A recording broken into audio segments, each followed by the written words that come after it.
It's currently very early in the morning, I have insomnia, I can't sleep, and so as a result you're getting this particular video. Now, this is the Bell P-59 Airacobra, and its operation heats top-tier aircraft. I call it top-tier aircraft. It is the one of the aircraft event vehicles you can get. There are 6.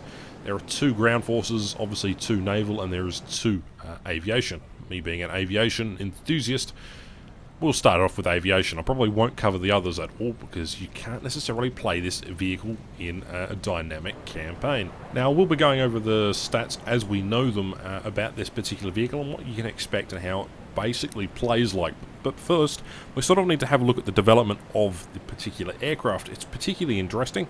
And let's start off with the turbojet engine itself, which was actually developed in the UK and was transferred as a routine part of a technological interchange between the US and the UK in order to, well, speed up the production and hopefully sort of make a hastily end to the Second World War. But the engine that Frank Whittle had developed was given to the General Electric company, which had a wide experience of design and development in the construction and, well, of industrial turbines dating back to before the start of the 20th century. And the aircraft company that was chosen to proceed with the development was that of the Bell Aircraft Corporation, and because of its location in relation to the General Electric plant, this company was chosen to design and build a fighter aircraft to be powered by the first American-built gas turbine. Realizing that early engines would develop only limited thrust, Bell elected for a twin-engine installation with one engine carried on each side of the fuselage beneath the wings. The aircraft configuration selected was that of a mid-wing monoplane and a wide-span main landing gear, which was mounted under the wings, well outboard of the engines, retracting inward into the wing. The nosewheel unit retracting aft into the fuselage nose. In other aspects, the design was conventional, with care ensured taken due to the tailplane's position so that it would be clear of the effects from the turbojets as well as easier to take off. The first XP-59A, powered by 2 560kg thrust General Electric Type IA turbojets, was flown for the first time from Murdoch Dry Lake on the 1st of October 1942. 2 more XP-59As were built, followed by a batch of 13 YP-59As for a test, flights and evaluation. The majority of these aircraft delivered during 1944 were powered by 2 1,650-pound or 748kg thrust General Electric I-116 engines, later J31 turbojets. The 20 P-59As, the 30 P-59Bs Airacobras which followed had better engines and also having increased fuel capacity. Flown for test and evaluation by the United States Army Air Forces 412 Fighter Group, a specially formed unit of trials undergoing the P-59 was found to have inadequate performance and proved indifferent gun platform. As a result, the aircraft was, well, not really that well received. It had inadequate thrust, it didn't particularly retain energy that well, and the climb rate was particularly poor. But aside from that, testing continued, and the 13th and 15th Bell P-59 were used as experimental vehicles. The first one being named Mystic Mistress, with an open second cockpit for the use of a drone operator in 1945, and the 15th being named Reluctant Robot, flown as a pilotless drone in 1944/45 and is painted in a bright orange, and was testing, the radio communications, so pretty advanced stuff for 1944-1945. The British had their own jet development program, but they did actually test one of these during 1943 at Farnborough during the summer of 1943. They liked the fact that it had 2 engines, and this solved some of the reluctancy when it comes to thrust and inefficiency with the aircraft's performance. As a result, you see future designs being developed with 2 engines instead of 1, as the power of jet aircraft becomes more and more prominent. Obviously, post-war, Britain was the leader in terms of jet development up until the late 50s. Now, the version in-game that we have currently is the P59B. That's the most produced version of the XP59, although it wasn't necessarily called the XP59, although some versions indicate it is. It's a little bit confusing. Prototype American aircraft are particularly interesting and rather confusing at the same time. But regardless, they had a pair of 2,000-pound or 907-kilogram thrust General Electric J31 GE5 turbojets.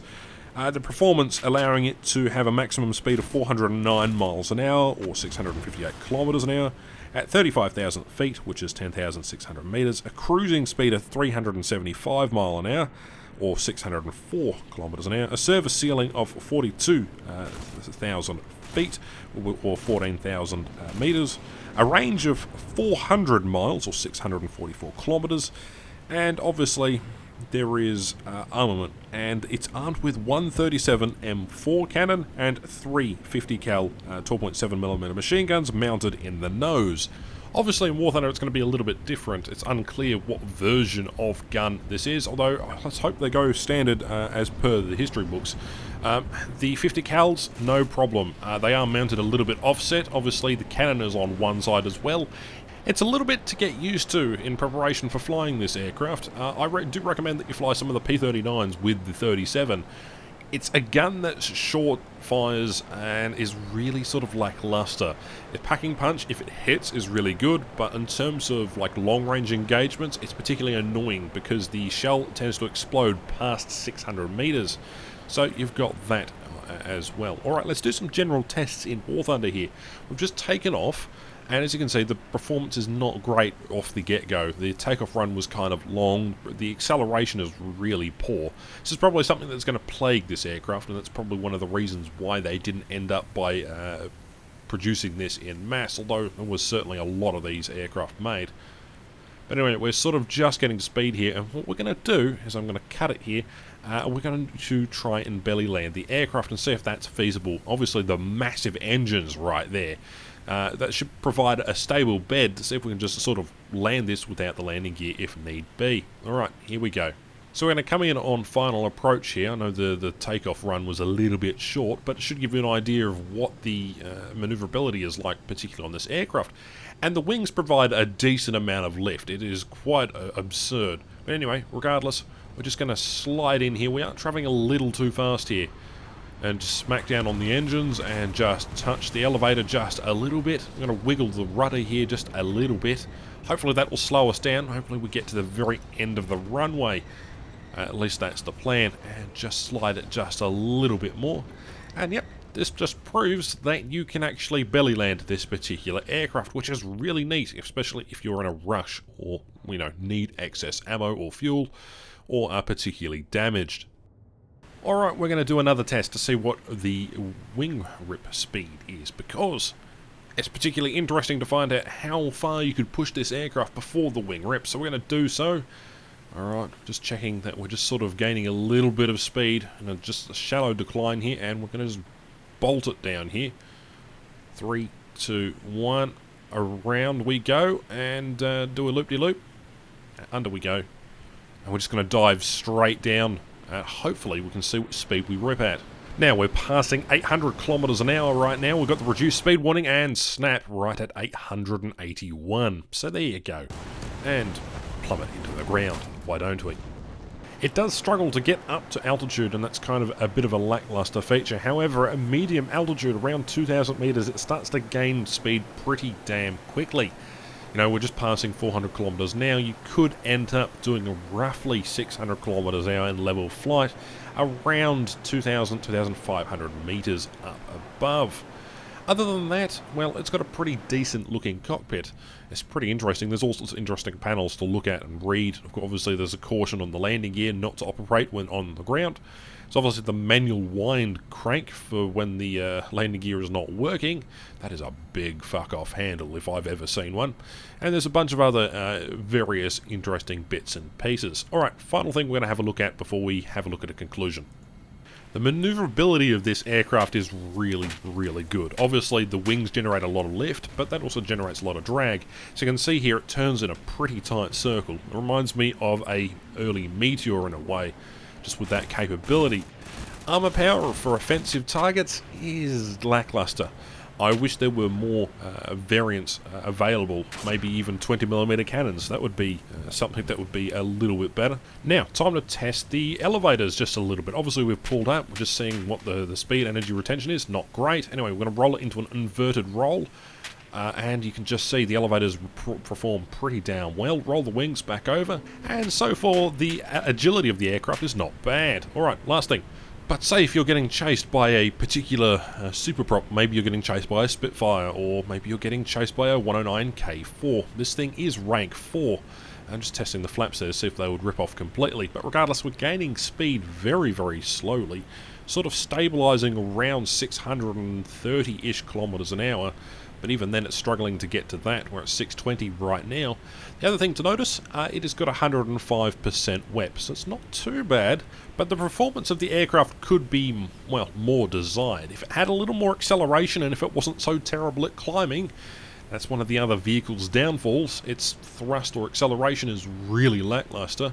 The fact that you're having to sort of gain a bunch of altitude and then use that, I don't know, it might be a little hard to fight some super props, but versing other jets, you might stand a little bit of a chance if you play this aircraft particularly like a Yak 15, or even like a Vampire in terms of acceleration or speed. Now begs the question, should I grind this or should I grind another vehicle? Well, that's ultimately up to you. If you're an aviation enthusiast like I am, I'm certainly going to go for this particular aircraft. Otherwise, I'm not entirely sure that it's going to be that competitive. Sure, it's going to be the first rank 4 jet in the game, aside from when I believe it was either one of the was it the Arados? No, they've always been at rank 5. This is basically a first time for War Thunder in terms of jet development. I just hope that they fill in the higher end with more early prototype jets. I think it's utterly fascinating. It's something that precedes post-war that's sort of a little bit forgotten about until you get to the realms of Vietnam. But would it really be that worth it? I'm not sure. And I'm not sure that the 110 would be worth it either. If you're going to go and grind these vehicles and resell them on the market, go ahead. If you're a collector like me, then, well, maybe you should go out and, get it, or at least try to. I'm sure it's, it's unique in sort of its, design and how the aircraft is made. It performs okay. It's mediocre at best. And I think that's basically, sums it up nicely. I didn't test what speed the flaps rip at. I didn't also test the speed at which the landing gear ripped at, or the elevator, but in the previous clip we did see it ripped at over 800. I'd like to see this do a little more, it'd be an interesting aircraft to test a little further. But there's really not much more to say about it. It's mediocre at best. I think that's a good trait to have, particularly when you're talking about an aircraft which is probably going to get pounced upon by, super props and other various aircraft. But do let me know, are you going to be going and getting this aircraft? If so, well, tell me why. If not, well, why not? A special thanks goes to the Patreon supporters and those of you who have supported the channel over the last couple of years. Finally at a turning point now. More content to come, so look forward to that. Anyway, thank you very much, guys. My name's Ash, and I'll catch you in the next one.